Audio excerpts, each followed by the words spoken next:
muito bem-vindos ao terceiro webinar do ciclo Web Seminars dedicados à reflexão sobre a Covid, com especial enfoque no impacto nos sistemas de saúde dos países africanos de expressão portuguesa. É uma honra para mim, desde já agradeço ao Instituto de Higiene Medicina Tropical moderar esta sessão em conjunto com o professor Miguel Viveiros. Portanto, sendo eu diretora da Escola Nacional de Saúde Pública e ambas as instituições pertencentes à Universidade Nova de Lisboa, é sem dúvida uma honra apoiar esta iniciativa tão pertinente e tão importante.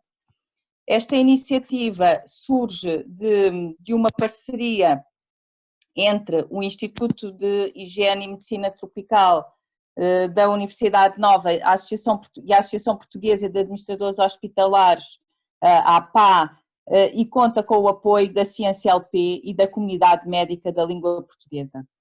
Esta sessão, tendo como tema o aparecimento e desenvolvimento da pandemia na Ásia e na Europa, terá três palestrantes. Será com certeza uma moderação fácil, dada a qualidade dos nossos palestrantes, e eu vou apresentá-los por ordem das suas apresentações. Em primeiro lugar, teremos o Dr. José Manuel Esteves, que é presidente da Associação dos Médicos de Língua Portuguesa de Macau.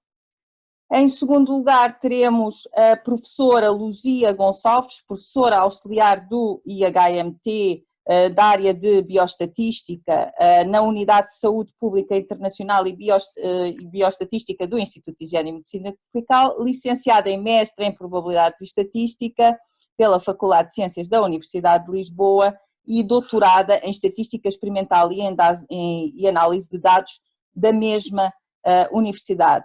Entre 2010 e 2015 foi coordenadora do Doutoramento de Saúde Internacional e é responsável agora por várias unidades curriculares de mestrado e de doutoramento, segundo e terceiro ciclo do IHMT Nova e de outras formações nos países africanos de expressão portuguesa. O terceiro orador é o meu colega da Escola Nacional de Saúde Pública, o professor Alexandre Abrantes, subdiretor da escola e professor associado com agregação na área disciplinar de Políticas e Administração de Saúde, licenciado em Medicina e doutor em Saúde Pública. Foi presidente do Conselho de Administração do Hospital da Cruz Vermelha e vice-presidente da Cruz Vermelha Portuguesa. É um apaixonado pela saúde global e detentor de uma longa carreira internacional na Comissão Europeia e no Banco Mundial, onde liderou projetos nas áreas da educação, proteção social e saúde. Assim sendo, como veem, penso que vai ser um webinar muito interessante, dado o currículo destes três palestrantes. Eu peço aos palestrantes para cumprirem exatamente o tempo que têm, 10 minutos, eu avisarei 2 minutos antes que o tempo está a terminar. Não sei, a seguida desta apresentação de 10 minutos de cada um dos palestrantes, haverá meia hora para respostas e esperemos ter aqui uma bela hora e meia todos em conjunto. Vou perguntar ao meu colega Miguel Viveiros, subdiretor do Instituto de Higiene e Medicina Tropical, se quer ainda fazer apoiar aqui este welcome antes de passarmos a palavra aos nossos palestrantes.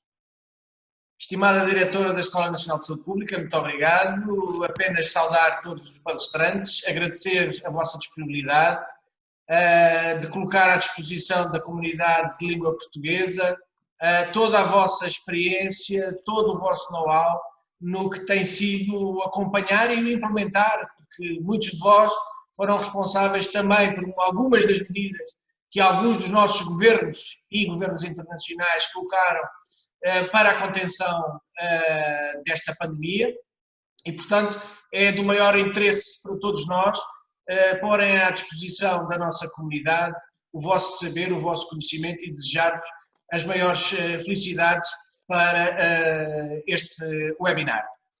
Muito obrigado a todos. Muito obrigada, Miguel. Então vamos começar agora com o Dr. José Manuel Esteves, que vem de um sítio muito perto da origem desta pandemia, não é? Portanto, começa do outro lado do mundo. como o primeiro palestrante. Muito obrigada, doutor José Manuel Esteves, por ter aceito este convite e esteja à vontade. Pode começar quando tiver condições. Está sem som. Ora, aqui é boa noite, são 10 da noite em Macau. Uma boa tarde a todos em Portugal e quem estiver a ouvir em África estará mais ou menos com a mesma hora de Portugal ou próximo.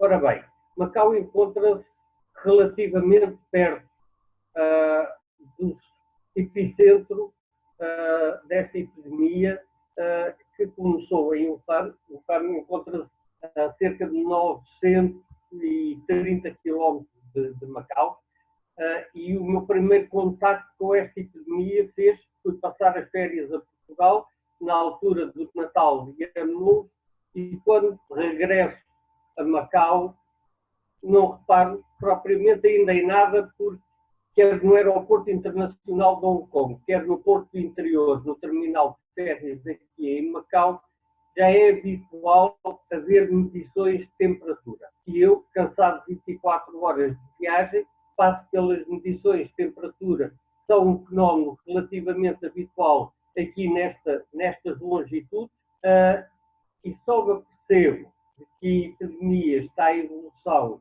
e só me apercebo de que a China, no dia 30 de dezembro, havia comunicado à Organização Mundial de Saúde a existência de uma epidemia em evolução com um novo tipo de pneumonia semelhante à SARS, no dia 30 de dezembro. Ora, em Macau já estavam a ser introduzidas um conjunto de medidas de controle e muito pouco tempo depois começou a haver restrições à entrada de pessoas que viessem da província do Hubei, de que Wuhan é a capital. Macau, por causa da epidemia, começou a introduzir uma série de medidas restritivas numa fase ainda muito precoce, nomeadamente cancelou o fogo de artifício do Ano Novo Chinês, já com algum tempo de antecedência, começou a desaconselhar os grandes aglomerados, começaram a cancelar alguns eventos, e o primeiro caso detectado em Macau foi no dia 22 de janeiro. Devo dizer que, num espaço relativamente curto ao quarto caso identificado, já as escolas foram encerradas muitas das instituições públicas, foi introduzido um controle de entrada e uma série de medidas limitativas da mobilidade.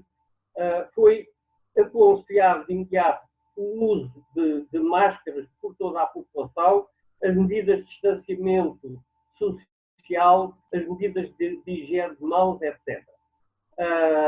E a medida que realmente mais marcou pelo facto de ser inédita foi o encerramento dos várias dezenas de casinos que existem em Macau, que são a fonte principal da economia do território e que constituiu realmente um facto incomparável, não é um facto inédito. Havia apenas uma experiência num dos tufões que passou por Macau, os casinos terem sido encerrados durante algumas horas, mas o facto de encerrarem os casinos durante 2 semanas constitui um facto inédito em Macau.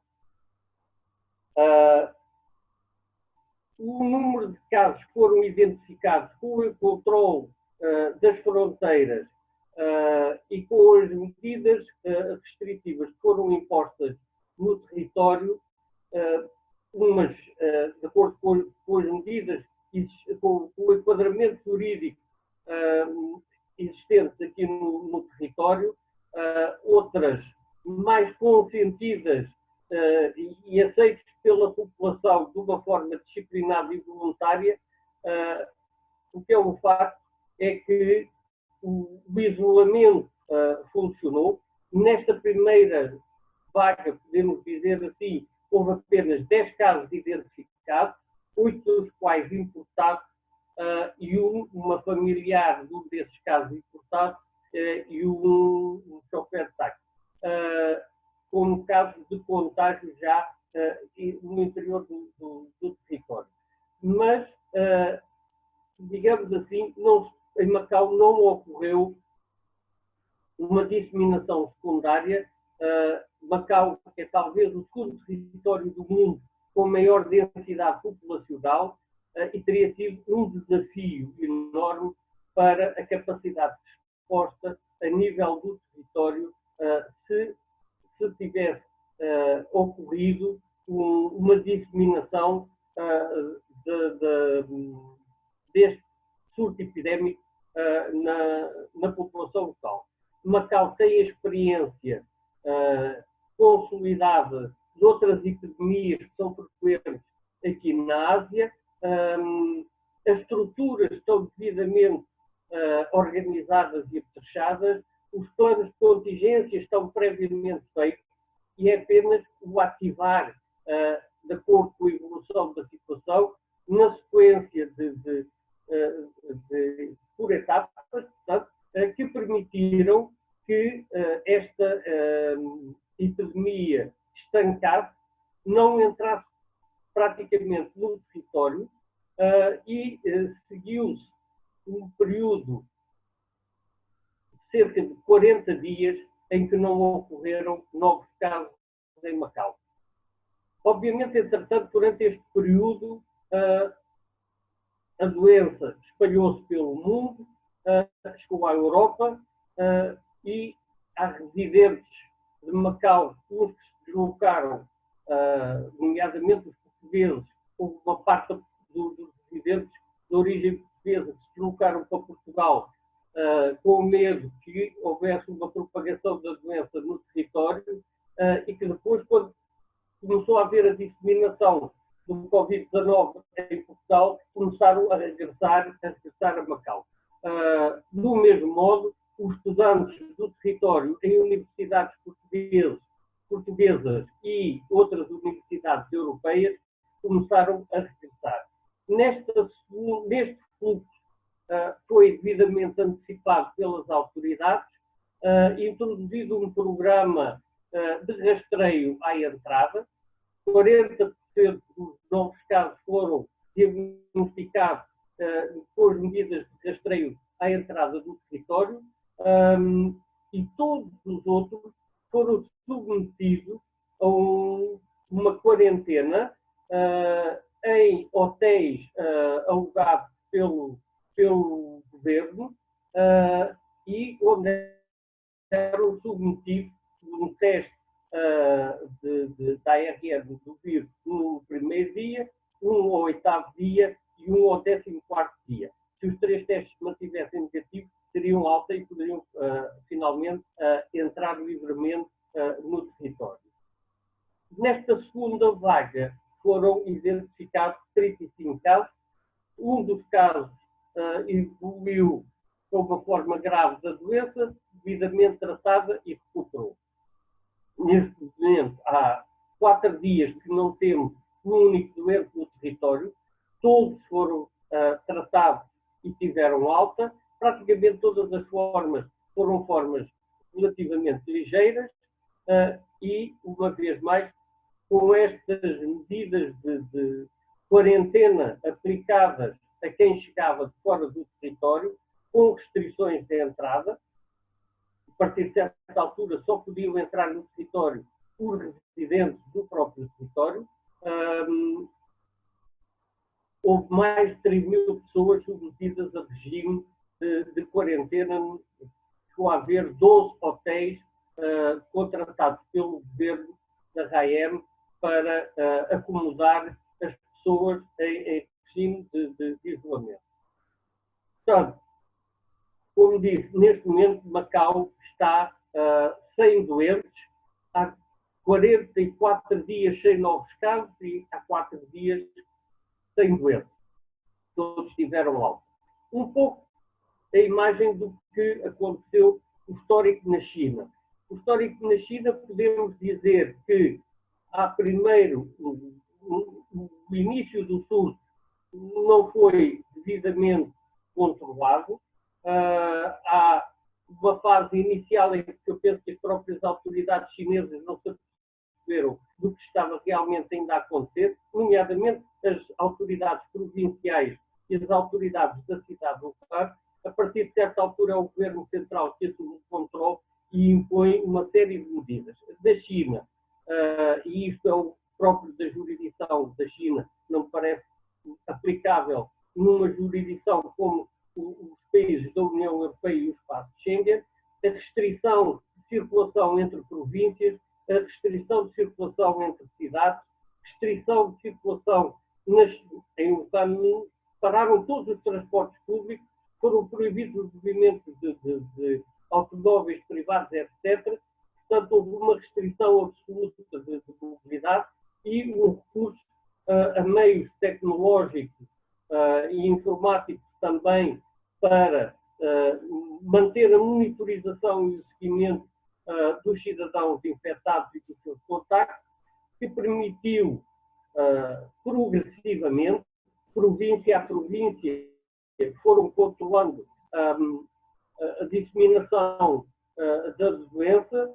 A segunda província com o maior número de casos foi a província de Cantão, que é a província que pertence a Macau e Hong Kong, com duas regiões administrativas especiais, e, finalmente, no próprio epicentro, houve um controle. Posteriormente, no caso da China... Doutor José Manel Esteves, vou ter que lhe pedir para concluir em 2 minutos, máximo, está bem? Obrigada. Sim. No caso de...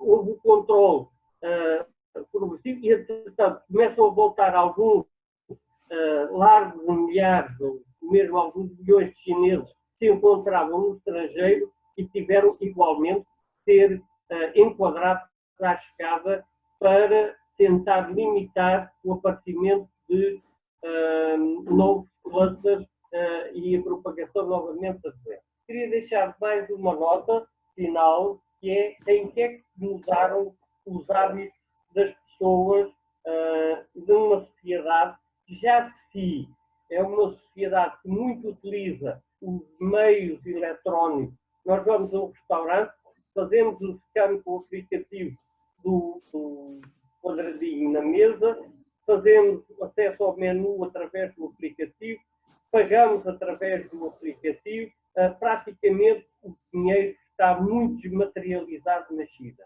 Macau também está a dar passos nesse sentido e o que cresceu durante esta epidemia foi mais e-commerce, o comércio eletrónico. As pessoas que antes resistiam ao comércio eletrónico, neste momento, estão muito mais abertas à sua utilização.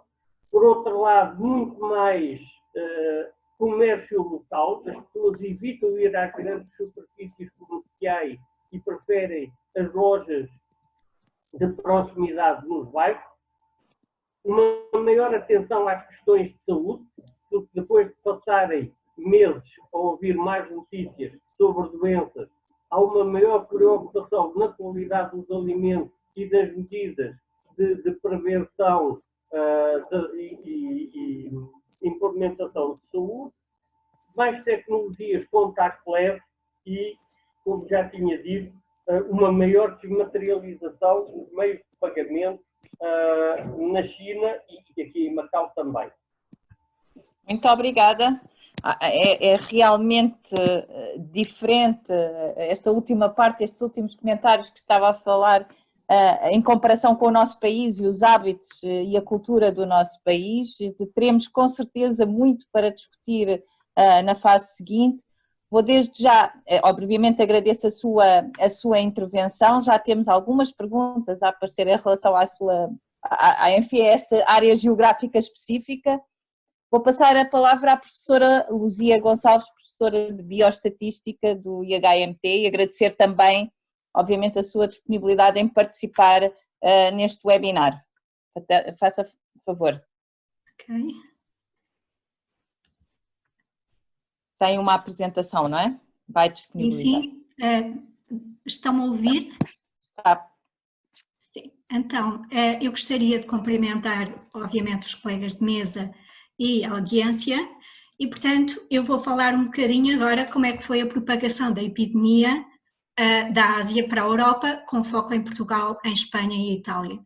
E, de facto, se nós pensarmos que a China, de facto, é o grande exportador para a Europa, obviamente nós percebemos que era fácil, de facto, a doença chegar aos grandes países, que obviamente têm relações bastante fortes com a China em termos comerciais, mas também aos pequenos países, obviamente. Até porque nós sabemos que a China, a nível mundial, é um país também que é muito visitado, ela ocupa o 4º lugar a nível mundial, mas depois os países europeus também obviamente são muito visitados e, portanto, nós temos a França, a Espanha e a Itália a liderar o top de número de turistas, mas Portugal a nível europeu também tem uma expressão considerável e aparece em 2008, aparecia em 10º lugar com cerca de 23 milhões de visitantes. Portanto, a Europa tem cerca de 716 milhões de turistas, ou teve, em 2018, e portanto era muito fácil antever, mesmo estando a trabalhar numa época baixa, de janeiro a maio, esta época é bastante atrativa até para o turismo sénior, temos muitas viagens de trabalho, de estudo, de formação, temos muitos movimentos transfronteiriços entre Portugal e Espanha, entre Itália e os vários países. Portugal é um país de imigrantes, com fortes comunidades na França, na Suíça, na Alemanha, na Espanha, Andorra, etc. E, portanto, com tanta mobilidade era muito fácil prever que, de facto, a doença rapidamente se espalhava. Foi isso que aconteceu. Em 2 meses, nós tivemos, de 22 de janeiro até 22 de março, tivemos de facto uma cobertura global, a ponto de ser declarada a pandemia então a 11 de março. Antes desta data, já Espanha, Itália e Portugal tinham tido o primeiro caso, mas obviamente Portugal teve um primeiro caso mais tardiamente. Portanto, a situação no norte de Itália, por exemplo, a 26 de fevereiro já era preocupante. Portanto, houve eventos que parece que facilitaram digamos, a disseminação da doença no norte de Itália, nomeadamente, por exemplo, um jogo de futebol. Nós vemos também que em Espanha, por exemplo, no dia 8 de março, no Dia da Mulher, as ruas ainda se encheram com as comemorações do Dia da Mulher e, portanto, com as ligações até entre os nortes, Portugal e Itália têm uma forte ligação, Portugal e Espanha têm uma forte ligação, é muito fácil nós termos ligações pelas várias vias entre as principais cidades de Itália, de Espanha e de Portugal e, portanto, obviamente, a doença alastrou-se. Em termos de medidas, eu não vou falar muito sobre este aspecto, porque sei que o professor Alexandre Abrantes vai falar, mas de qualquer maneira Portugal parece ter sido mais rápido, portanto, entre o primeiro caso e a implementação de medidas restritivas foi mais rápido e isso obviamente beneficiou-nos. Portanto, em termos das medidas, elas não são muito diferentes das já referidas para a Ásia, obviamente com algumas exceções e alguns níveis uns mais restritivos que outros nos vários países, por exemplo, da União Europeia, mas, de facto, quando nós pensamos, a Europa tem características muito próprias para o desenvolvimento da epidemia. E, de facto, nós temos uma Europa com uma densidade populacional elevada em algumas regiões, outras nem tanto, com um envelhecimento favorável à expansão da pandemia, nomeadamente nestes países do sul da Europa, portanto Itália, Espanha e Portugal têm uma elevada percentagem de população acima dos 65 anos. A Espanha não é tão densamente povoada como Itália ou norte de Itália, por exemplo, e o litoral de Portugal, mas mesmo assim, obviamente, tem muitas cidades e isto também pode ser problemático. Nós também temos, penso eu, uma diferença em termos do planeamento urbano das cidades de Espanha e Itália comparativamente com Portugal. Eu acho que aquela tradição da Plaza Maior, por exemplo, em Espanha, e também é muito característico da Itália, que atrai muitas pessoas, quer nacionais, quer turistas, há muita mistura, há muitos eventos, e de facto, como já frisei atrás, Espanha continuou a ter eventos e aglomerações de pessoas até mais tarde, e obviamente há aqui aumentos que provavelmente favorecem a expansão da epidemia, pelo menos em algumas zonas urbanas de Espanha e de Itália, comparativamente com Portugal, em que talvez sejamos menos, somos mais caseiros, mais trabalho-casa, e não ocupamos tantos espaços, por exemplo, a nível de esplanadas. Claro que depois também há outras questões, como os hábitos de higiene, portanto andou para aí a circular um mapa em que, por exemplo, nós podíamos ver que Portugal era dos países que parece que tinha mais cuidado com a lavagem das mãos depois das idas à casa de banho, e a Espanha e a Itália não tinham uma percentagem assim tão favorável quanto isso, e, por exemplo, os Países Baixos tinham uma baixa percentagem. E de facto nós temos acho que aí mesmo assim somos um bocadinho diferentes, porque os italianos e os espanhóis usam muito as esplanadas e falam muito. E se nós pensarmos em objetos como, por exemplo, um açucareiro, que habitualmente nós temos pacotinhos de açúcar, mas muitas vezes em algumas cidades espanholas ainda se encontra este tipo de açucareiro. Se nós pensarmos a quantidade de mãos que passam por estes objetos, de facto deve ser uma maravilha para as partículas virais. Depois também há outro aspecto que, em termos, por exemplo, de camas em hospitais e mesmo nas questões de profissionais de saúde, apesar de na União Europeia os 3 países estarem digamos, na cauda, mesmo assim Portugal tem melhores indicadores do que a Itália e a Espanha. Quando vemos em termos dos profissionais de saúde, portanto, nós também temos mais médicos por 1000 habitantes, embora a Itália tenha, em termos de enfermeiros e pessoal auxiliar de cuidados de saúde, tenha um número superior ao nosso. Agora, relativamente aos dados atuais sobre a doença, obviamente nós estamos perante dados com uma elevada dinâmica e é preciso ter cuidados dobrados com a sua análise. Isto era um teste que andou para aí a circular e nós vemos isto tudo muito nublado, mas certamente cada um vê o seu número. Eu digo qual é o meu número, eu às vezes vejo 1240, mas às vezes tenho dúvida se será 1246. E de facto com os dados de Covid nós também ficamos muito baralhados, porque de facto geralmente os casos correspondem a pessoas testadas com resultados positivos, mas nós sabemos que de facto a disponibilidade dos testes apresenta variações geográficas consideráveis. Podemos ter regiões sem casos, pura e simplesmente porque não há testes disponíveis ou não são reportados atempadamente, e os testes diagnósticos eles próprios apresentam falhas e, portanto, como existem várias fontes que estão a monitorizar os dados, sendo atualizadas em momentos diferentes e com formas de recolha diferentes, obviamente há alguma dificuldade às vezes em lidar com tantos dados, digamos assim. Por exemplo, aqui nós temos um mapa de testes realizados por 1000 pessoas e quando nós vamos ver os dados em detalhes nós temos diferentes datas e portanto isto pode numa semana alterar-se completamente, mas por exemplo agora, recentemente Portugal parece que estava a testar mais do que a Espanha e a Itália, portanto será um indicador também favorável para Portugal.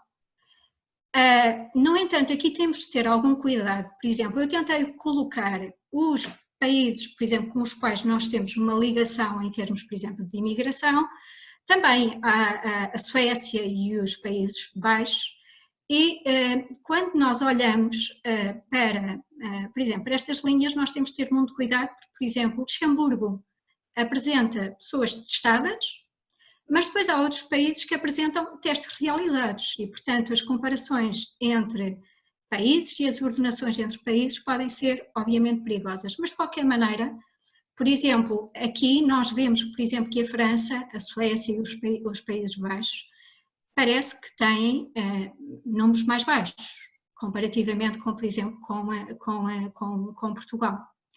Agora, de qualquer maneira... Professora Luzia, 2 minutos, está bem? Ok. De qualquer maneira, nós percebemos que, de facto, a magnitude dos números em Portugal e Espanha são bastante óbvias. Eu isolei aqui a região autónoma de Castilha e Leão, que tem cerca de 5% da população de Espanha, tem uma densidade populacional muito baixa, de apenas 26 habitantes por quilómetro quadrado, e, no entanto, tem muitos mais óbitos, e aqui só estavam contabilizados os óbitos nos hospitais, comparativamente com Portugal. Esta região, obviamente, é importante por causa dessa ligação entre os nortes. Nós usamos-la muito como corredor, e os nossos imigrantes usam-na muito como corredor, obviamente, para as suas deslocações, e, portanto, é uma zona perigosa, porque, de facto, ela tem semelhanças com o que acontece deste lado da fronteira, e nós, de facto, tivemos, se calhar, alguma sorte que a doença tivesse entrado mais pela zona litoral, não é? E, portanto, centrou-se mais onde há maior densidade populacional, mas, de facto, ela pode ser devastadora quando de facto, também acontece em vilas muito pequeninas, mas que ao mesmo tempo também têm uma atividade social muito intensa, como foi o caso dessa província de Espanha. Para não ultrapassar o tempo, eu gostaria de ir finalizando. De qualquer maneira, hoje ultrapassamos os 5 milhões em todo o mundo, e quando nós olhamos, claro que a Rússia está ainda a começar o caminho, mas os restantes países europeus, a maior parte já estão, parece que, numa fase descendente, e de facto vemos que a Espanha e a Itália ocupam os piores lugares, infelizmente. Portugal, mesmo assim, apresenta de facto um número de casos e um número de mortes bastante mais favorável.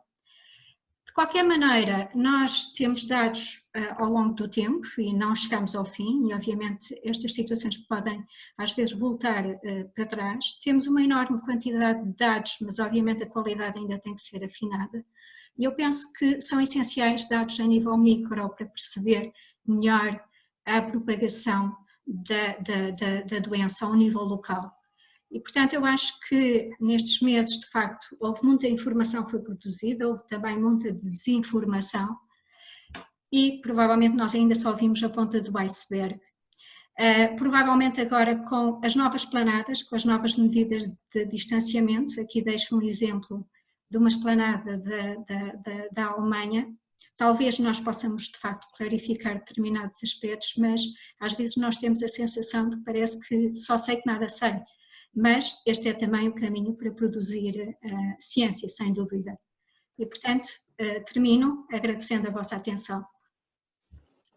Obrigada, professora Luzia, muito interessante, sem dúvida, esta apresentação, e deixou-nos já aqui a porta aberta para o nosso último palestrante, o professor Alexandre Abrantes, que irá debruçar-se essencialmente sobre Portugal, e afinal, parece, pelo que a professora Luzia estava a dizer, que Portugal, enfim, a situação correu mais ou menos mal, vamos dizer assim, não há situações que corram bem nesta pandemia, mas professor Alexandre Abrantes, 10 minutos, por favor.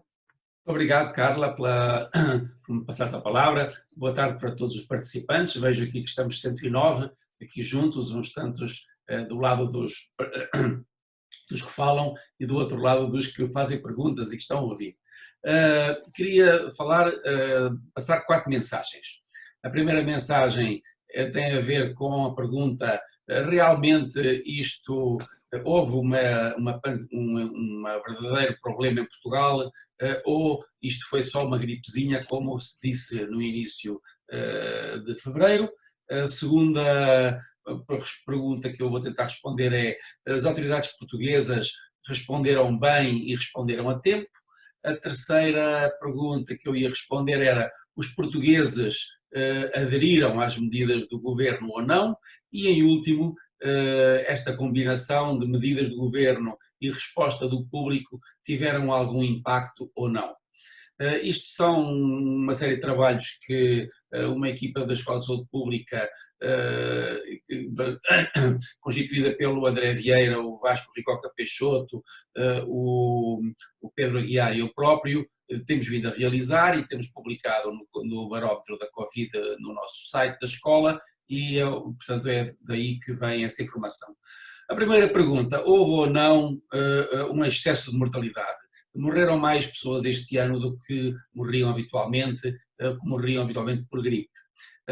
Vocês lembram-se bem que durante algum tempo, mesmo grandes unidades da saúde pública diziam que isto era uma gripezinha, inclusive o próprio Conselho Nacional de Saúde Pública subestimou a importância da epidemia e até não aconselhou o encerramento das escolas. Felizmente o nosso primeiro-ministro no dia seguinte fechou as escolas e declarou lockdown contra as indicações da dita comissão. O que é que eu vos posso dizer? Há vários estudos sobre excesso de mortalidade. O nosso sugere que entre o dia 1 e o dia 15, desde o primeiro óbito até ao dia de 15 de abril, terá havido 1.300 óbitos a mais do que seria de esperado se houvesse uma mortalidade como tinha havido nos 10 anos anteriores, no mês de março e início de abril, portanto um aumento de 15% de óbitos em relação ao que era de esperar. Há um outro estudo feito pela Faculdade de Medicina de Lisboa que aponta que o excesso de mortalidade seriam não 1.300, mas 4.000 mortes a mais. Porquê? Porque eles disseram que não se podia comparar o mês de março e abril com um mês igual dos anos anteriores e que se deveria comparar estes meses com os meses de férias, uma vez que as pessoas estavam em lockdown e, portanto, não tinham a oportunidade de sair e era como se estivessem de férias. E, portanto, por isso é que os números deles são muito superiores aos nossos.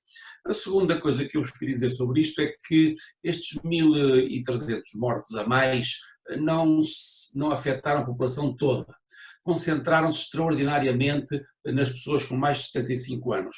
Dos 1.300, mais de 1.000 foram pessoas com mais de 75 anos.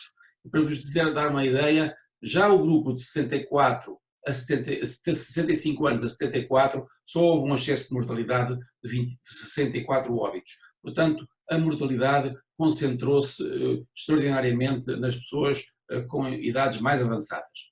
A segunda coisa que eu vos queria falar é que desses 1.300 óbitos a mais, só 49% têm o diagnóstico de Covid na respectiva certidão de óbito.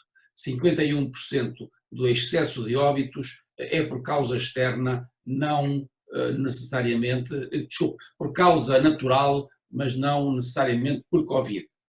O último aspecto interessante deste estudo é que nem tudo foram más notícias.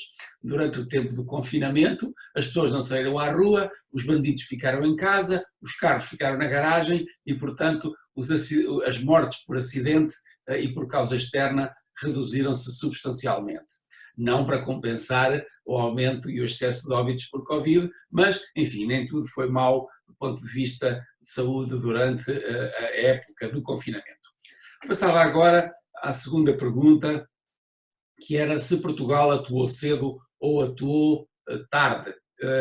Portanto, há um conjunto, a Universidade de Oxford usa um indicador que tenta padronizar as medidas que os diferentes países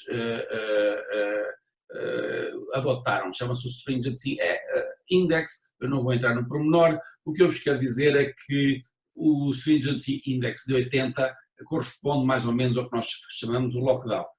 E o que é extraordinário, que eu vos digo que Portugal atuou cedo, é que Portugal, quando decretou o lockdown, só tinha registado ainda um óbito. Já a Espanha tinha adotado 15 óbitos, tinha já 15 óbitos quando fez o lockdown, a Itália tinha 133 óbitos e o Reino Unido 621. Portanto, isto dá um pouco a ideia que Portugal atuou cedo e que o Reino Unido atuou relativamente tarde. A segunda pergunta, a terceira pergunta que eu quero responder é: será que o público respondeu? Não basta o governo decretaram a medida, é preciso que o público e o povo adira. O que eu vos posso dizer é que Portugal e a Espanha aderiram de uma forma massiva.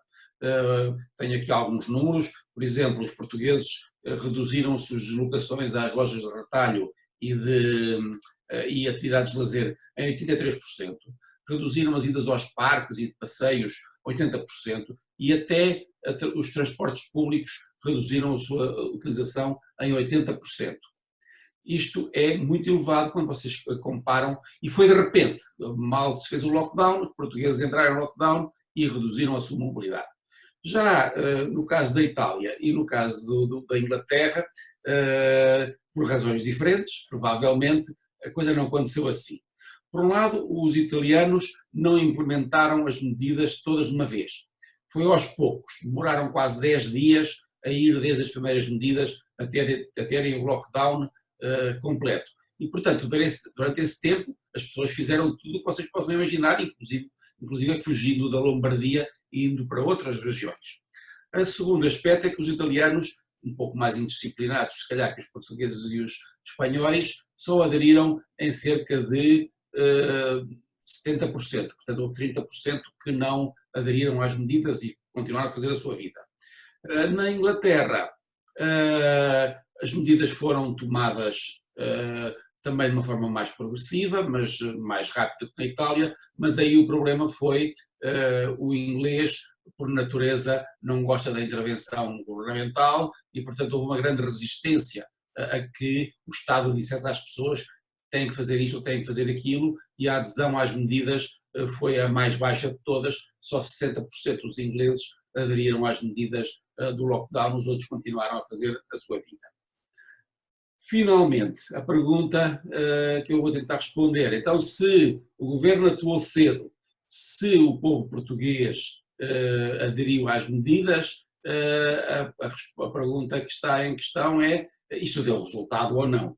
E as boas notícias é que sim senhor, deu bastante resultado.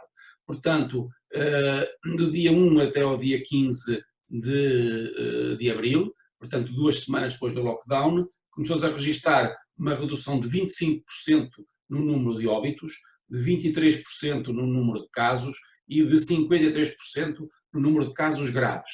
Nós usamos como indicador proxy dos casos graves aqueles que precisavam de internamento em unidade de tratamento intensivo. Portanto, de uma forma geral, ao fim de 15 dias já se viam resultados substanciais em termos de morbilidade, mortalidade e internamentos. Eu não tenho aqui os números exatos, mas há também alguma coisa que eu vos queria dizer, também foi muito diferente, em relação à Espanha e à Itália, é que nós internámos muito menos gente nos hospitais. E enquanto os italianos e os espanhóis começaram por internar toda a gente, e como viram pelo que a Luzia nos contou, eles têm menos camas do que nós, portanto com menos camas, com uma política de internamento mais proativa, a capacidade dos hospitais foi suplantada com muita velocidade e todos viram aquelas cenas lamentáveis de os hospitais não terem mãos a medir e as pessoas estarem no corredor e não poderem ser atendidas, nem terem ventiladores que chegassem. A outra coisa é que nós tivemos tempo para nos adaptar, eles começaram 15 dias antes de nós e nós em 15 dias pudemos fazer muita coisa para começar para acolher os doentes nos hospitais e nas UTIs. Obrigado, Carla, espero não ter demorado os 10 minutos. Muito obrigado. Demoraste 9 minutos, muito bem, muito bem. Sem dúvida, uma perspectiva mais centrada em Portugal, também com comparações a outros países. Qualquer um dos 3 palestrantes, agradeço obviamente a vossa participação até ao momento. Vamos passar agora à outra fase. Poderiam todos ter estado a falar bastante mais tempo, foram muito interessantes as vossas intervenções. Vou passar agora ao meu colega Miguel Viveiros para a moderação agora da parte das perguntas. Muito obrigado à minha co-moderadora e aos nossos palestrantes. Eu acho que conseguimos fazer aqui uma viagem na pandemia, desde a Ásia até Portugal, e claramente ver as diferentes abordagens e as diferentes consequências dessas abordagens, algumas mais positivas e outras mais negativas. Mas, no cômputo geral, acho que a informação é muito relevante para compreendermos muita desinformação que circula nos nossos meios de comunicação social, nacionais e internacionais. Queria só referir que aos nossos 109 participantes online que têm a hipótese de colocar questões online no módulo de Q&A, portanto é só colocar as questões, e de entre as várias que nós já recebemos, e por uma ordem de organização do nosso webinar, encaminhava aqui uma primeira pergunta do nosso espectador João Costa, que a dirige ao nosso palestrante José Manuel Esteves, sobre, apesar desta pergunta, na realidade, parcialmente já foi respondida, mas seria importante revisitá-la, que claramente agora, que já estão numa fase de acalmia, de estabilização em Macau, quais as medidas que ainda hoje estão em vigor em Macau? Ora bem, em primeiro lugar, ainda não há uma plena abertura das fronteiras. Penso que as autoridades estão a planear, em coordenação com as autoridades da província de Cantão e as autoridades do governo central chinês e com as autoridades da região administrativa especial de Hong Kong, a maneira de articular entre todos a abertura das fronteiras. Há bocado foi mencionado que Portugal tem à volta de 22 milhões de turistas por ano. Macau o ano passado teve 40 milhões de turistas. Macau é um território que vive predominantemente da atividade da indústria do turismo e da indústria do jogo. E, portanto, a abertura das fronteiras constitui uma necessidade premente para a economia deste território. O que se está a discutir, por aquilo que eu tenho acompanhado, é a criação de uma bolha, digamos assim, de circulação entre territórios de baixo risco, permitindo que as pessoas, sendo testadas à entrada, possam vir ao território.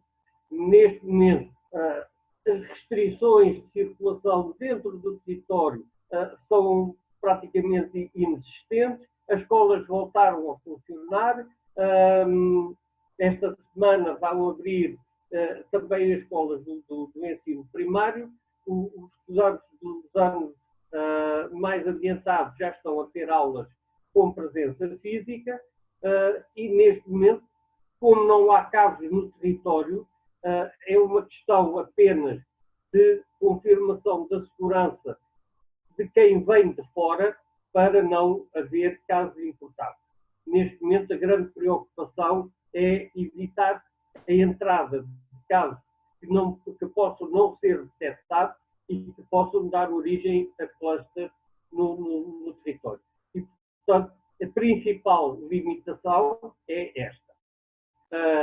Em Macau ainda não foi recomendado a suspensão do uso generalizado de máscaras. Na China continental, em muitas das províncias, já foi levantado o aconselhamento do uso de máscaras, já não faz sentido, uma vez que não existem casos, não há disseminação na população e, portanto, não faz sentido andarmos todos de máscara. E vi que é um sacrifício muito grande, num clima subtropical como o de Macau, quente e úmido, andarmos o dia todo com as máscaras. É um verdadeiro esforço e ainda continuamos a aguardar a avaliação das autoridades de saúde relativamente a essa medida que, neste momento,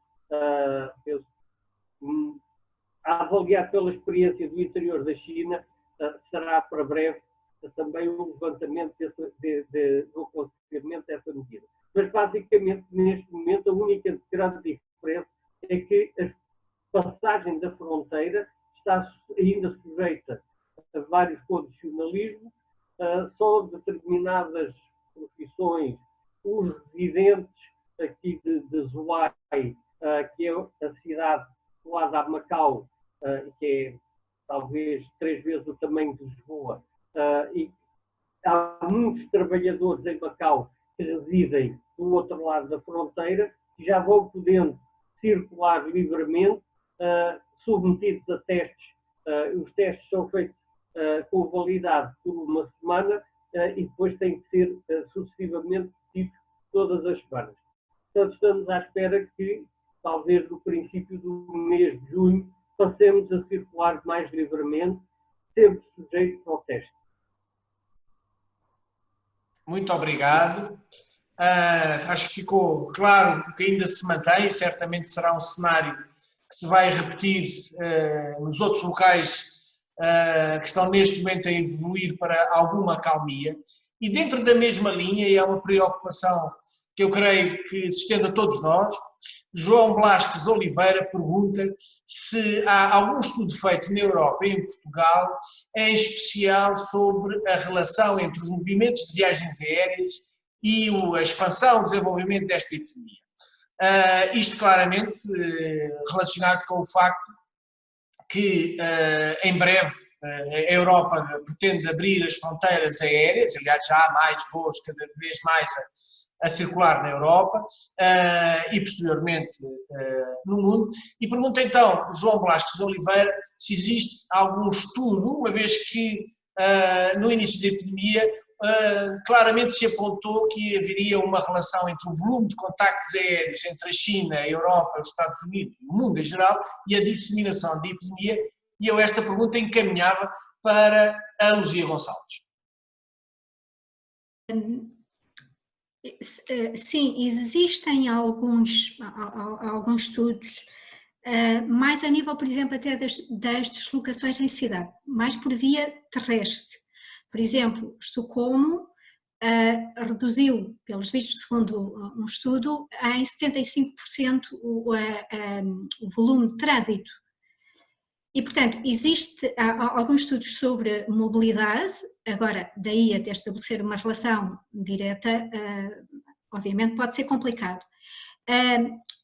Uma das vantagens que eu acho, por exemplo, uma vantagem relativamente à saúde, em que nós às vezes encontramos fragmentação de dados e dificuldade em chegar a dados atualizados e o mais rapidamente possível, que eu senti é que, por exemplo, relativamente a dados de turismo, relativamente a dados de viagens, há dados muito atuais. Por exemplo, em Portugal, um relatório do INE que compara o número de dormidas, por exemplo, em janeiro, fevereiro de 2019 com 2020, por exemplo, já se faz notar que nós não temos tantos turistas chineses, que não temos tantos turistas nórdicos, que não temos tantos turistas alemães e, de facto, a grande fatia vem da Espanha, da Bélgica, Canadá e Estados Unidos, salvo erro. E, portanto, eu acho que aí até há alguma vantagem em termos de dados recentes. E, portanto, penso que pode não haver estudos especificamente a apontar para esse fim, mas há muitos dados indiretos que nos podem ajudar a compor o puzzle. Quer dizer, podem existir estudos, eu é que não os conheço, porque obviamente isto, em tão pouco espaço de tempo, nós não conseguimos estar a par de tudo. Mas sim, penso que há alguns bons indicadores que podem fazer essa monitorização eventualmente dessa possível relação, sim.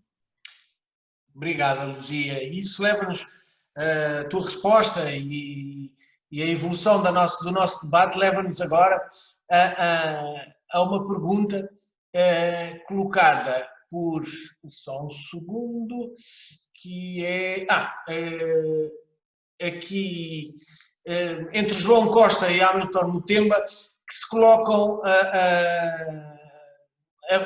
colocam a questão de se acreditamos, estamos convencidos que vai haver uma segunda onda e a importância do sistema de vigilância epidemiológica no desconfinamento, sendo que aqui o sistema de vigilância epidemiológica já vai para além do estimar das curvas, a evolução das curvas, mas também creio que a ideia é também o grande ênfase que se tem vindo a pôr, e na China e na Ásia, isso muito claramente, à vigilância informática / epidemiológica dos infectados para prevenir a transmissão. Portanto, duas perguntas numa só, que vou encaminhar ao professor Alexandre Abrantes. Está convicto que corremos seriamente o risco de uma segunda onda, mesmo mantendo as medidas que têm vindo a ser implementadas com sucesso, e se podemos ter esperança no sistema de vigilância epidemiológico mais apertado, sobretudo baseado na tecnologia digital? Obrigado, Miguel. Em relação a estas doenças como a Covid e outras pandemias que temos visto, e em geral em relação às doenças transmissíveis, quando há estes surtos, é habitual haver segundas e terceiras ondas em anos sucessivos. E o que é também mais frequente é que a segunda onda é mais fraca e menos severa do que a primeira, e a terceira ainda mais fraca e menos severa. Agora, ninguém nos pode assegurar que isso é o que vai acontecer com a Covid, não é? Porque, como alguém dizia há pouco, temos muitas perguntas e poucas respostas em relação à Covid, e ainda não sabemos muito bem com o que é que estamos a lidar. Mas acho que as pessoas não se devem surpreender se houver outro ciclo de Covid para o ano e daqui a 2 anos, mas provavelmente podem estar confiantes que é provavelmente mais ligeiro, menos casos e menos graves do que este ano. Por um lado, a população tem já uma imunidade de grupo, também não sabemos se para a Covid existe ou não, mas enfim, vamos admitir que sim, e também os vírus podem se ter modificado e tornado menos agressivos com o tempo e à medida que convivem com o homem. Em relação ao sistema de vigilância, portanto, ficámos todos muito surpreendidos com a capacidade do sistema português em relação ao sistema de saúde pública português, a sua resposta que foi bastante capaz, e toda a gente fala de que, comparando com a rede de saúde pública da Espanha e da Itália, a nossa mostrou uma capacidade e uma organização que as deles não mostraram. Portanto, primeira nota, há uma estrutura instalada, foi isto, e eu acho que é verdade, que foi abandonada durante muitos anos, mas ainda estava lá, e eu acho que o Governo vai dar uma nova atenção e um novo apoio à rede de saúde pública, porque o povo e o público hoje reconhecem o seu trabalho e dá-lhe valor. A História da Saúde Pública já propôs até à Ministra o estabelecimento de um sistema de vigilância de precisão, em que se possam semanalmente ter uma noção de comparação entre o número de casos observados e o número de casos esperados para cada concelho, para cada freguesia grande, e isto em relação aos casos e em relação aos óbitos, de maneira que haja um sistema de alerta. O alerta laranja determina um conjunto de ações, o alerta vermelho determina outro. Porquê é que eu digo que tem que ser uma coisa de precisão? Para não ser necessário tomar medidas para o país ou tomar medidas para uma região inteira. Portanto, se nós conseguirmos focar o diagnóstico precoce de um pequeno surto que apareça e atempadamente a combatê-lo, podem-se fazer intervenções de mitigação e de contenção locais em muito menor impacto económico do que medidas de natureza geral. Muito obrigado. Acho que ficou bem claro como é que vai ser o sistema de vigilância epidemiológico, e aqui a questão de ser quase personalizado, de forma a conseguir não ter que implementar medidas transversais e muito penalizantes para a economia. E aproximando-nos do fim do nosso debate, mas ainda com tempo suficiente, para convidar os nossos participantes a ligarem-se através dos seus celulares, dos seus telemóveis, ao site www.menti.com, e utilizando o número 658598, nós gostaríamos de vos convidar a responder à pergunta: como avalia entre 1 e 5, o nível de resposta e medidas adotadas no combate à pandemia nos seguintes países: Portugal, Macau, Espanha, Itália e China. Portanto, ainda temos tempo suficiente para recebermos a vossa opinião e eu iria agora colocar,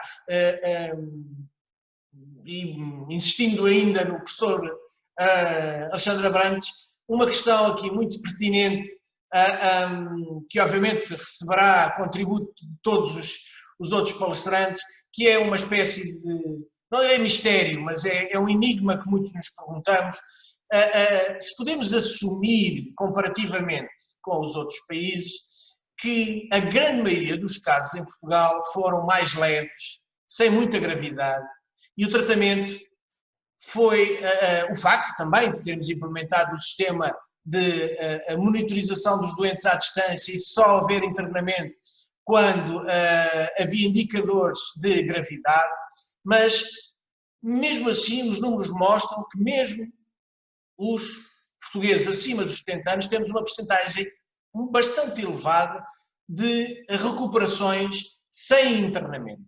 E, portanto, o que poderá explicar estas circunstâncias, o que é que o conhecimento atual nos diz, sendo que, e como refere a nossa espectadora Cláudia Freitas, o que estará por trás disto, não podendo esquecer que tem sido muito discutida a questão da vacinação BCG e, de facto, só em 2017 sim, é que deixámos de a tomar no nosso Programa Nacional de Vacinação. Poderá ser uma explicação, se ou não, há dados para isto, mas porquê nós termos conseguido manter os casos fora dos hospitais e, sobretudo, tantas recuperações sem internamento, sendo que, como várias vezes o nosso sistema de saúde disse publicamente, o nosso alvo era mantermos 85% fora dos hospitais, 10% em internamento e, preferencialmente, não exceder nunca os 5% dos casos de infectados nos cuidados intensivos. E o que é facto é que hoje vemos que temos valores de recuperação fora dos hospitais acima dos 90%. O que é que a ciência nos diz neste momento, professor Alexandre Abrantes? Miguel, nós, portanto, em relação a comparar as taxas de internamento em Portugal e nos outros países, eu acho que não é um indicador da gravidade das doenças, é um indicador da política de internamento. Já o caso das UTIs e da utilização de respiradores, eu acho que isso é que é uma medida mais fina, digamos, da gravidade das doenças, não é? Eu diria que nós não estamos nem no topo da tabela, nem na parte de baixo da tabela, estamos mais ou menos a meio. Agora, a pergunta então que me está a fazer é porquê é que os portugueses internaram tão pouco? E acho que é o seguinte, por um lado vimos o que aconteceu aos outros 15 dias antes, não tivemos tempo para nos adaptar. Segundo, em Portugal havia já alguma experiência com a chamada hospitalização domiciliária. Havia experiências já bastante robustas, se eu bem me lembro, no Garcia Horta, em Almada, uma experiência também muito forte em Guimarães, e a rede de cuidados de saúde primários portuguesa tem em todo o país equipas de cuidados domiciliários, não só as equipas e as de segurança social também têm redes de cuidados domiciliários. E, portanto, nós, de certo modo, tínhamos uma rede menos hospitalocêntrica e, além do mais, os próprios hospitais já tinham experiência com o seguimento dos doentes em casa. Portanto, houve menos medo de manter doentes que provavelmente se estivessem em Espanha ou na Itália teriam sido internados. No nosso caso, nós tivemos o conforto da experiência para os poder seguir em casa. Quanto à vacina BCG, inshallah. Certo. Ok, esperemos que a ciência e os vários estudos que estão a ser feitos neste momento, estudos científicos, e, portanto, aleatórios, randomizados, nos permitam dar informação credível sobre a influência da vacina numa eventual proteção contra a infecção pelo SARS-CoV-2.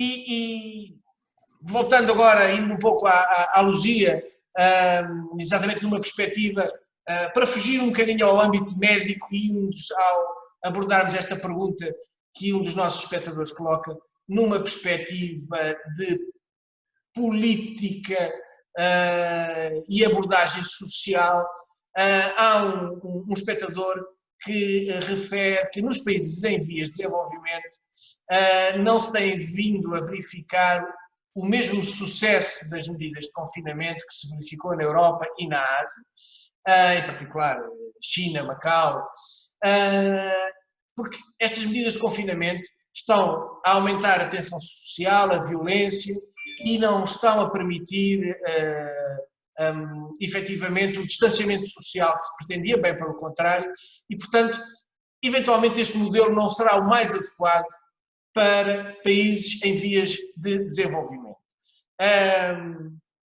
Temos indicação de que assim o será? Será que o modelo dos países desenvolvidos é o adequado aos países em desenvolvimento? Que informação podemos prestar aos nossos espectadores? Bom, eu acho que é claro que as medidas que funcionam num determinado contexto, obviamente, em África dificilmente funcionarão, não é? Mas eu acho que há uma aprendizagem que se pode tirar destas análises a nível micro e do envolvimento da comunidade. Eu acho que Portugal foi um caso exemplar, pelo menos na quinzena de março, em que de facto nós tivemos empresas muito criativas, uma sociedade civil muito criativa para dar resposta. E provavelmente, por exemplo, nos países africanos, em que será muito chato usar uma máscara cirúrgica, porque de facto o calor é enorme, mas se calhar há alternativas e muito provavelmente se de facto com toda a experiência dos líderes comunitários que existem e já com esse envolvimento da comunidade ao nível de controle de algumas doenças, se calhar a um nível micro pode haver adaptações que poderão funcionar, mas eu acho que obviamente há muitas medidas que aqui funcionaram que lá dificilmente funcionarão, não é? Portanto, se nós virmos as condições de habitação numa zona rural, sei lá, de Moçambique, evidentemente que não vamos colocar todas as pessoas na mesma casa, é impossível, não é? E portanto, eu acho que tem que ser, obviamente, medidas ajustadas, obviamente, ao contexto. E isso parece-me mais ou menos óbvio.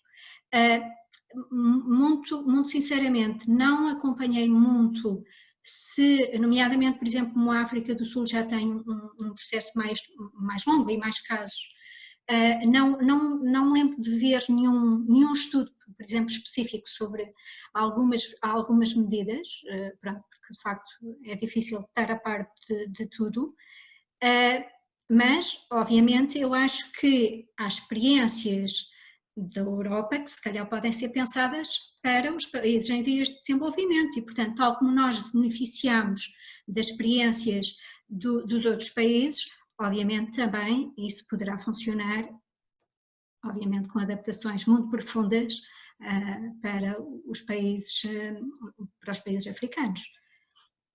Certo, certo. Pois caminhamos para o final do nosso webinar, contudo ainda temos espaço para 2 perguntas. Vejo que reagiram bem ao desafio colocado. Existe já um número significativo de respostas e claramente Portugal, Macau se distanciam relativamente aos outros países, sendo que em terceiro lugar temos a China, Espanha e Itália, terão tido menos sucesso na resposta e nas medidas adotadas no combate à pandemia E uma pergunta, aliás, vários espectadores colocaram esta pergunta, porque certamente os preocupa, e vou encaminhar, é uma pergunta muito relacionada até com as ciências biomédicas, e vou encaminhá-la para o Dr. José Manuel Esteves, em que vários dos nossos espectadores perguntam sobre as evidências que existem da contaminação dos animais, nomeadamente cães, gatos, animais de companhia, e a sua possibilidade de transmissão aos humanos. Isto porque, claramente, uma das evidências que já temos é que terá sido uma transmissão de um animal para o humano que deu origem a esta pandemia, nada de novo relativamente ao processo habitual de transmissão de zoonótica destes vírus para os humanos, mas agora o problema, a questão é, sobretudo com a experiência asiática, onde a relação com os animais é muito próxima, evidências sobre contaminação dos animais e transmissão aos humanos.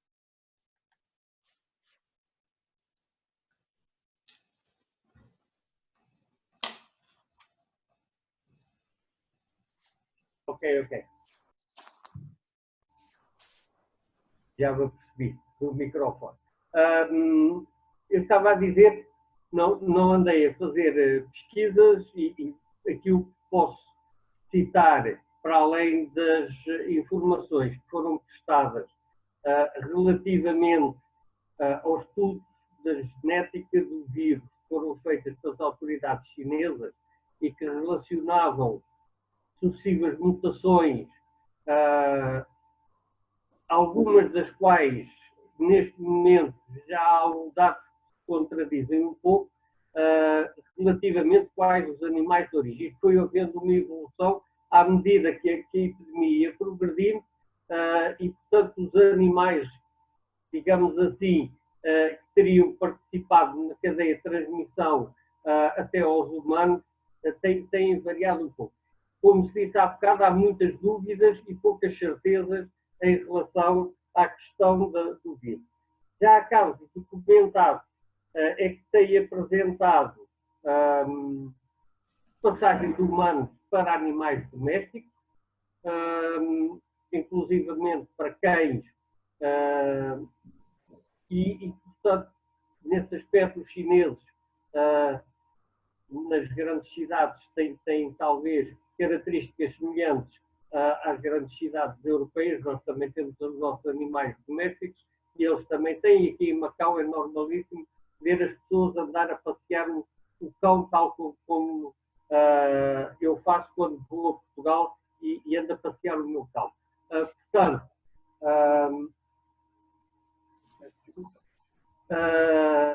há casos documentados em Hong Kong de ter havido transmissão de humanos para os cães, e parece que o nível de contágio depois do cão de volta para os humanos parece ser um risco baixo.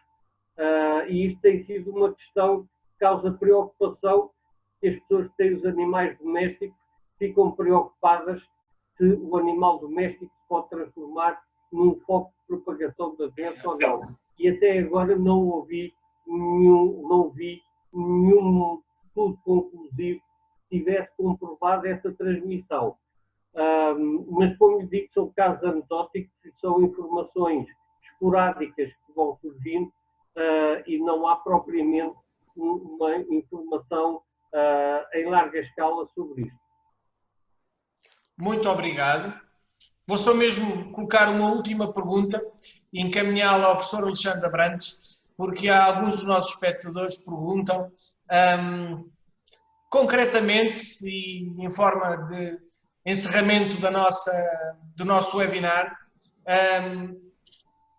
que medidas, que recomendações poderíamos nós fazer especialmente para os países africanos de língua portuguesa, onde neste momento a pandemia está a evoluir. Não sabemos se vai evoluir galopantemente como tem vindo a acontecer, por exemplo, no Brasil, que também faz parte da comunidade dos países de língua portuguesa, ou se por motivos variados, vão conseguir contê-la nos números relativamente modestos que têm vindo a ocorrer nos últimos dias, mas claramente recomendações que se possam, conselhos que se possam neste momento colocar em cima da mesa para o enfrentamento desta primeira fase da epidemia com a qual eles estão a confrontar. Acho que os países africanos, como tiveram, de certo modo, 1 mês ou 2 para ver o filme na Europa e na Ásia, e até na América, têm algum tempo para, enfim, adaptarem os conhecimentos que se foram obtidos durante estes meses às suas realidades. As soluções que foram encontradas na Europa ou nos Estados Unidos ou no Canadá certamente deverão ser adaptadas de uma maneira diferente nos países africanos, em que as condições sociais das pessoas e a capacidade dos serviços é muito diferente da existente nesses outros países. Mas, de qualquer maneira, aprenderam alguma coisa, é que o que os deve preocupar não são necessariamente o número de casos. Vai haver casos, aqui na população jovem, em geral, e os jovens têm baixo risco de ter doença grave ou de morrerem. Portanto, eu diria que se focarem mais em proteger as pessoas mais idosas, os avós e os bisavós, enfim, bisavós provavelmente não haverá muitos, mas os avós da contaminação, isso é certamente um bom passo para evitar um grande número de mortes. Não é preciso aplicar provavelmente medidas a toda a gente, mas é preciso focar as medidas na proteção dos nossos entes queridos mais velhos. Muito obrigado. Nós temos um último pedido de uma colega que está online, doutora Marília, que gostaria de colocar uma questão aos palestrantes.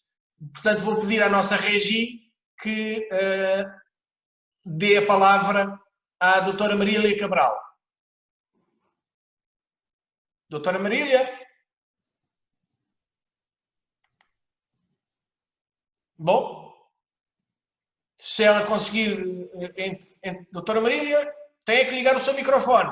Tem que ligar o microfone, não ouvimos. Tem que ligar o som. A Regi consegue dar o som à Marília? Ops. Bom. Doutora Marília, já temos o seu som. Faça favor de colocar a sua pergunta. Bem-vinda. Boa tarde a todos os colegas. Boa tarde a todos os colegas.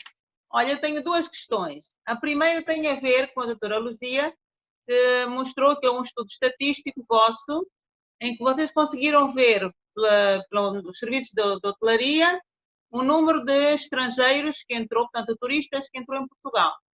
E conseguiram ver que houve menos chineses, menos alemães, vieram mais espanhóis, estadunidenses e canadenses. Então, eu queria saber se por ali vocês conseguiram, se esses dados foram de ajuda para localizar a origem dos casos infectados, nomeadamente se vieram realmente da China, se são italianos, se são espanhóis. E pergunto isso por quê? Porque nós temos uma grande comunidade chinesa em Angola. Estão a trabalhar nas estradas, nos caminhos de ferro, na agricultura, em várias áreas. Então, eles vão e vêm com relativa facilidade em função dos seus planos de férias. Eu queria saber se, com este estudo paralelo que vocês fizeram, se conseguiram saber a origem dos vossos casos. A outra questão põe-se com as medidas de prevenção continuada. Se nós sabemos que há grupos de risco, então, por exemplo, o homem o humano é infectado acidentalmente pelos animais, mas depois de infectado, ele próprio perpetua a transmissão.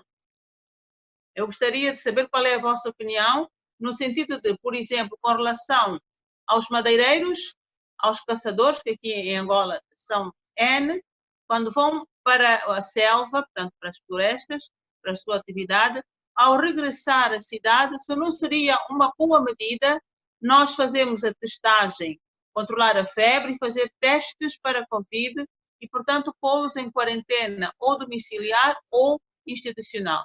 Gostaria de saber a vossa opinião sobre isso. Obrigada, colegas. Luzia. Eu tirei o som a mim própria, não foi? Não, já está. Eu já tiro o meu.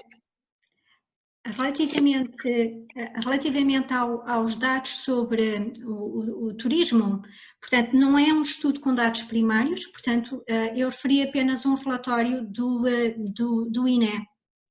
Agora, de qualquer maneira, nós sabemos que os primeiros casos que apareceram em Portugal tiveram origem um na Itália e um na Espanha, e, obviamente, as autoridades de saúde, durante os primeiros tempos em Portugal, conseguiram fazer as ligações epidemiológicas e penso que antes de ontem nós tínhamos cerca de 720 casos importados.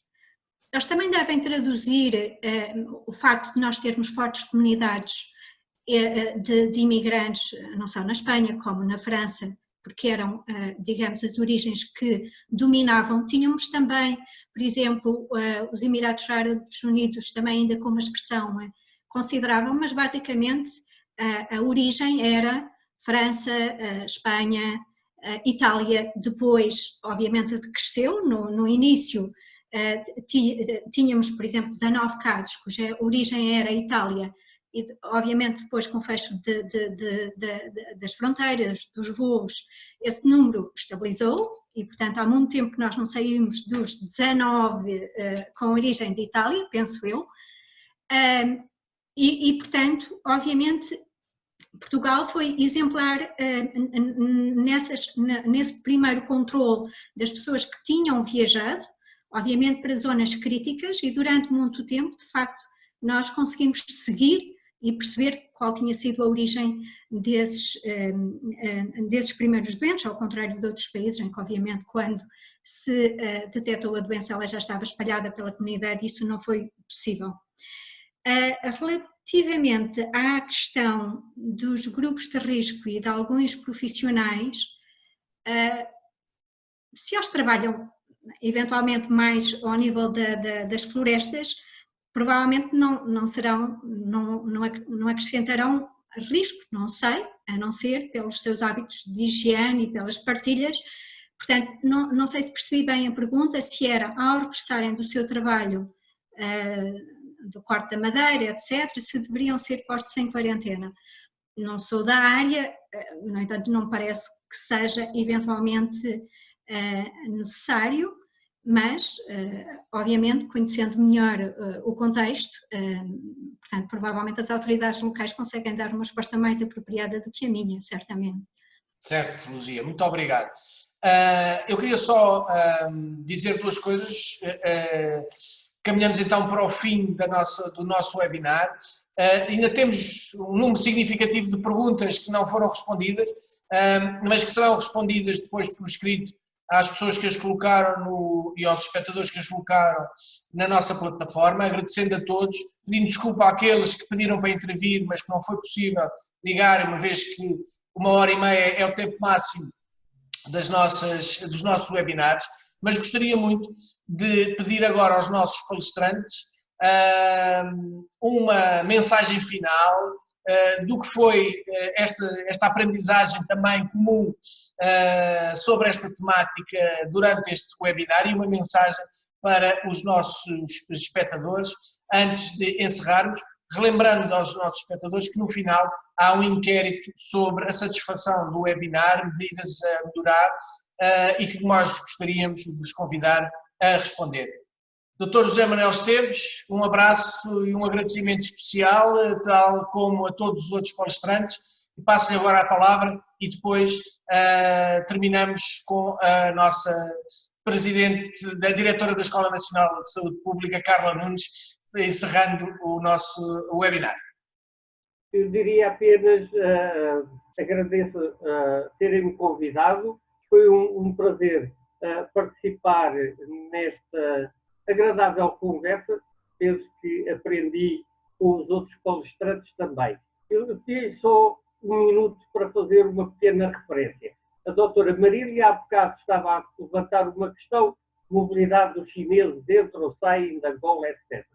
Neste momento, a Tailândia deu um exemplo quando levantou as restrições de entrada no país aos residentes de Macau, residentes de Hong Kong, Taiwan, Coreia e China. Porquê? Porque são países que têm a situação interna controlada e são considerados territórios de baixo risco. Eu acho que no futuro vamos estar todos atentos uns aos outros e ver como é que está a funcionar o controle dos vários territórios para ver o que é que recebemos de braços abertos e com plena segurança e quem é que vamos estar preocupados se nos vai trazer mais casos na bagagem. É um pouco isto. Mais do que grandes ondas, vamos estar com ondinhas durante bastante tempo.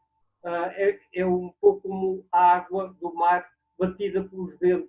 Vão andar sucessivas ondinhas e nós vamos estar atentos para não nos molharmos.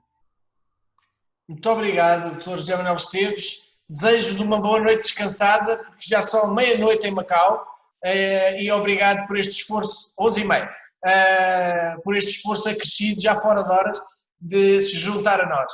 Professor Alexandre Abrantes, mensagem final. Nada, muito obrigado. Realmente foi muito dinâmica a discussão, gostei muito, nunca tinha tido estas perguntas e respostas online para ir respondendo. Deu também uma certa vivacidade ao webinar. Bem-aja a todos e esperemos que em julho já isto esteja para trás das costas e que possamos ter finalmente umas férias um pouco mais tranquilas do que tem sido nos últimos meses. Muito obrigado. Colega Luzia Gonçalves, fica para o fim, porque é colega aqui da casa. E uma mensagem final. Pois eu também gostaria de agradecer este desafio. Aprendi muito nestes dias, quando estive a fazer a apresentação, e nós sentimos a fazer um bocadinho de ciência em direto. E obviamente, ao fazer ciência em direto, muitas vezes cometemos erros, não é? E portanto, acho que temos muito para aprender e podemos aproveitar esta oportunidade para dar um passo em frente. Há um artigo muito engraçado a propósito do surto do ébola, que se chama Using Outbreak Science, que fazia alertas o ano passado fantásticos.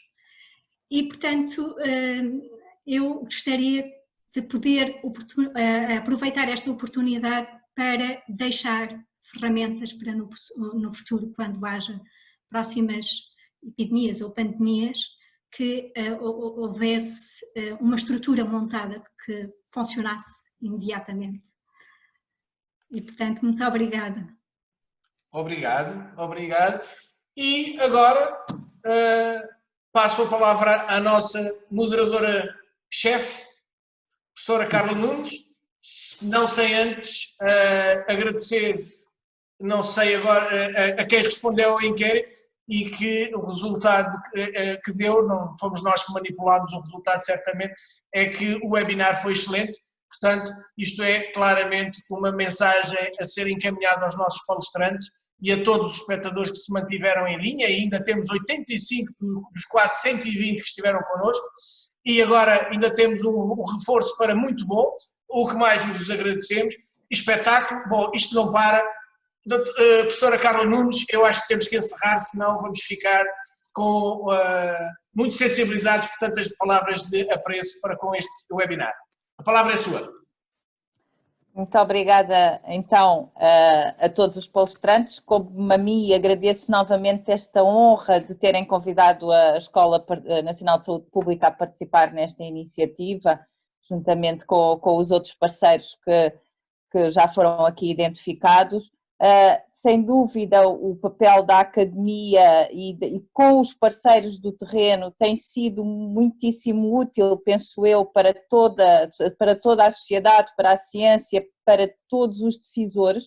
Portanto, penso que tem sido feito um bom papel, e este webinar e os dois webinars anteriores são mais uma prova dessa contribuição de procurar, enfim, produzir bom conhecimento e boa ciência, sabendo que estamos todos a aprender. Tivemos aqui umas mensagens do tipo, esperemos que em julho já estaremos mais focados na praia, outras mensagens a falar, mas provavelmente com algumas ondinhas, enfim, que também normalmente existem nas praias, mas penso que estamos todos de parabéns e o IHMT e os seus parceiros estão de parabéns e os palestrantes e todos os participantes que estiveram aqui nesta sessão. Então, muito obrigada, uma boa tarde e uma boa noite para o caso do Dr. José Manuel Esteves e de quem nos esteja a ouvir, enfim, desse lado do globo, e um bom fim de semana e até breve, até ao próximo webinar